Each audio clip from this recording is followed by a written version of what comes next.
दंडवत गोविंद गुरु बंदो अभिजन सोए।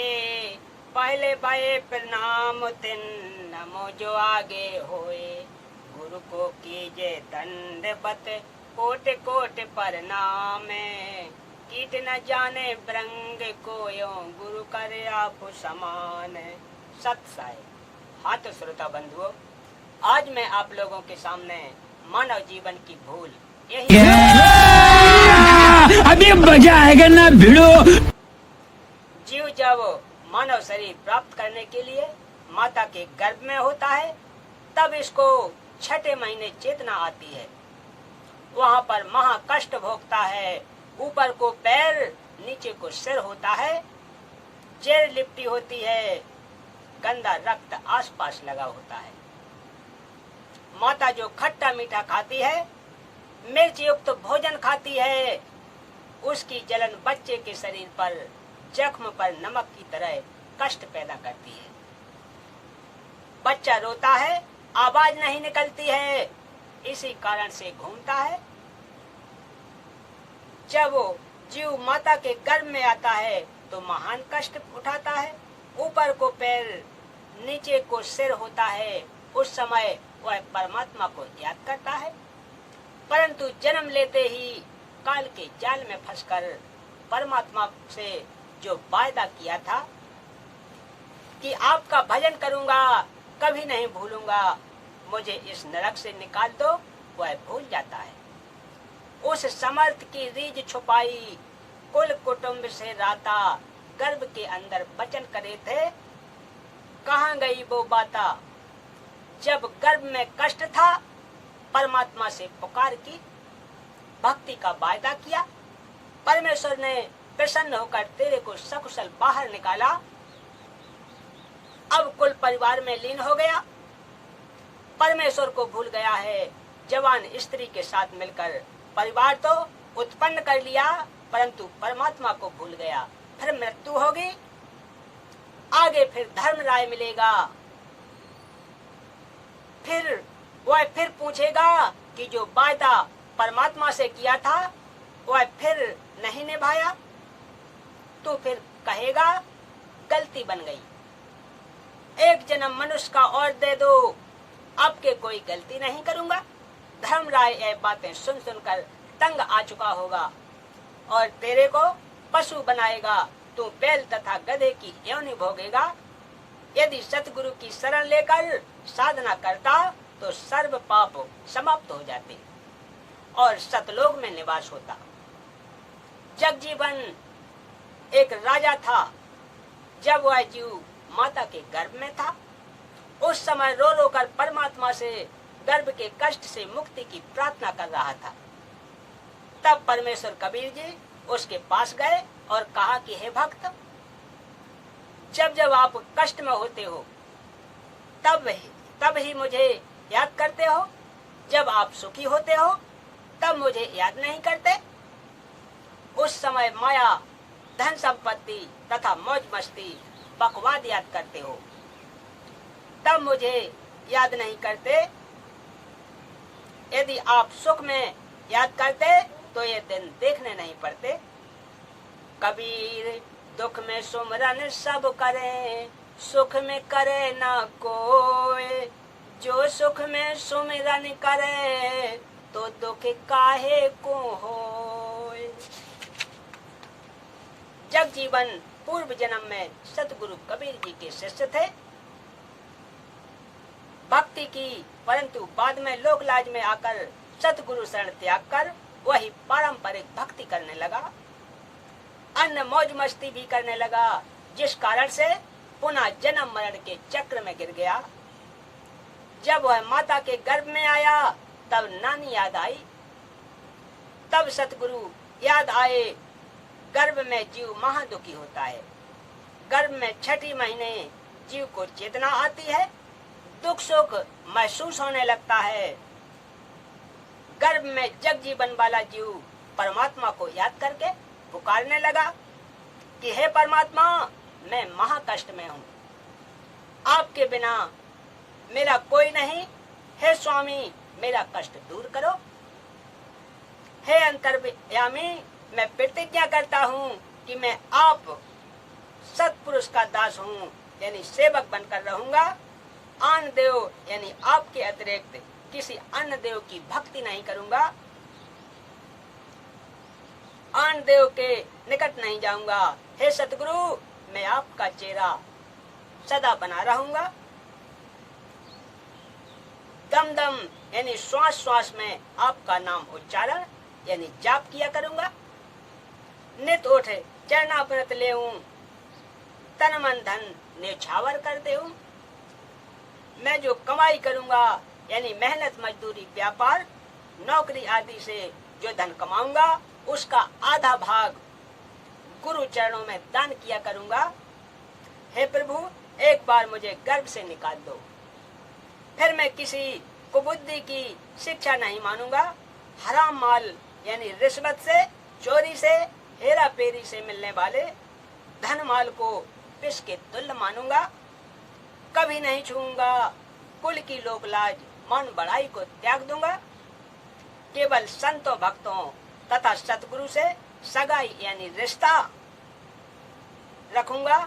रात दिन चलते फिरते कर्म करते करते नाम जाप करूंगा। यदि कोई कष्ट मानव जीवन में आएगा तो उसे सहन करते हुए भी आपको याद किया करूंगा।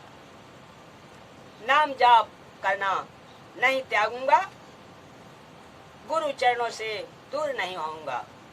पर स्त्री को कभी बुरी नजर से नहीं देखूंगा। जननी तथा बहन रूप मैं देखा करूंगा। कभी कुटिल वचन यानी दुर्वचन नहीं कहूंगा। सबसे प्रेम से पेश आया करूंगा। सतगुरु जी जो आज्ञा देंगे वही करूंगा। उनकी आज्ञा की अवहेलना नहीं करूंगा। अन्य सबको मीठे शत्रु मानूंगा। केवल एक गुरु जी को अपना मित्र समझूंगा, क्योंकि आज मेरे को सांसारिक व्यक्ति इस कष्ट से नहीं बचा सकता। केवल गुरु कृपा से परमात्मा ही बचा सकता है। आज जो गर्भ निवास के समय प्रतिज्ञा कर रहा हूँ वह गर्भ से बाहर जाकर भी आजीवन निभाऊंगा। एक नाम को सत्य मानूंगा, से सब मिथ्या जानूंगा। इस गर्भ में कोई मित्र नहीं है, न कोई स्त्री साथ है, न पति पत्नी का साथ होता है। यहाँ कोई मित्र नहीं भाई, माता पिता न लोग लुगाई। मैंने देवी देवताओं को याद करके देखा है। उन्होंने अपनी असमर्था व्यक्त कर दी है। कहा है कि कर्म का फल तो सबको भोगना पड़ता है। हम आपकी सहायता नहीं कर सकते। कभी कोई गुरु बनाया हो तो उसे याद कर लो। यदि पूर्ण गुरु परमात्मा का प्रतिनिधि होगा तो आपकी सहायता अवश्य करेगा। अन्य का यहाँ कोई बस नहीं चलेगा। मेरे को पिछले जन्म की बातें अब दिल में जानी है। यह गर्भवास के संकट में कोई साथ नहीं देता। केवल सुकृत शुभ कर्म ही सहयोगी होते हैं। अब मैंने पूर्ण रूप से जान तथा मान लिया है कि हे प्रभु, अंत काल में आपके बिना कोई हमारा अपना नहीं है। हे दुख भंजन प्रभु, मुझ पर दया करो, गर्भ का कष्ट दूर करो। परमेश्वर कबीर जी ने गर्भ में कष्ट भोग रहे प्राणी से कहा कि तेरे को कितनी बार समझाया, तू नहीं मानता। अब महा कष्ट में तेरे अंदर ज्ञान पैदा हो गया है। सुख होते ही सर्वप्रथम परमात्मा को ही भूलता है।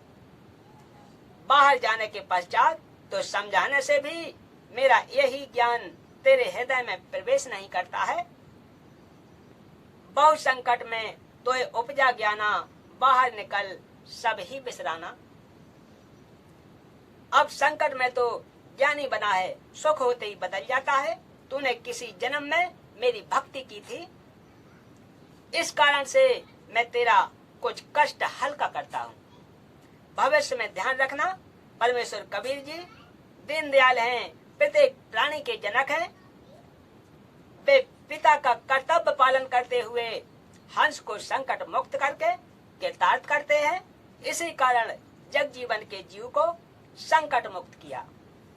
परंतु बाहर आते ही काल के जाल में जीव फंस जाता है, फिर से भूल लग जाती है। दीनदयाल परमेश्वर कबीर जी फिर से चेतना के लिए स्वयं या अपने दास को संत बनाकर परमात्मा की महिमा जीव को बताते हैं। सत्संग द्वारा, पुस्तक द्वारा जैसे तैसे उस तक अपना संदेश अवश्य पहुंचाते हैं। जगजीवन का जन्म राजा के घर हुआ। राजा बनकर लाखों हाथी, लाखों घोड़े, शानो शौकत में भगवान भूल गया। राजा का एक 9 लखा बाग था, वह 12 वर्ष से सूखा हुआ था। परमेश्वर कबीर जी उस सूखे बाग में जाकर आसन लगाकर समाधि जैसी लीला करके बैठ गए। उस बाग के वृक्ष सूख चुके थे, लकड़ियां जलाने के लिए प्रयोग की जा रही थीं। वह बाग हरा भरा हो गया। देखने वालों ने राजा को बताया, ज्योतिष ने बताया कि इस बाग में कोई सिद्ध पुरुष आया है, इसलिए सूखा बाग हरा हो गया है।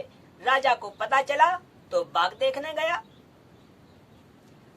बाग 4 कोस 12 किलोमीटर लंबा, 3 कोस 9 किलोमीटर चौड़ा था।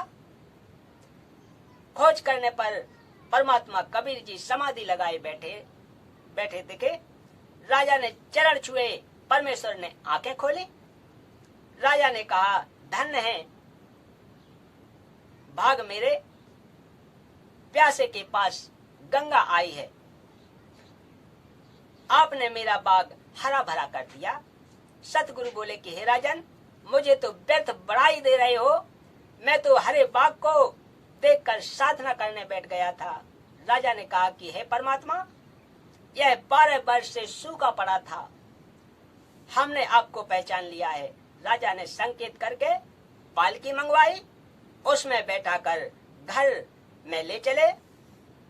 पालकी को नौकर उठाए हुए थे। राजा सतगुरु का एक पैर पालकी से बाहर निकालकर अपने कंधे पर रखकर चले। आदर सत्कार से घर लाए। परमात्मा ने ज्ञान समझाया। पूरे परिवार ने, 12 रानियों ने, 4 पुत्रों ने और राजा ने दीक्षा ली।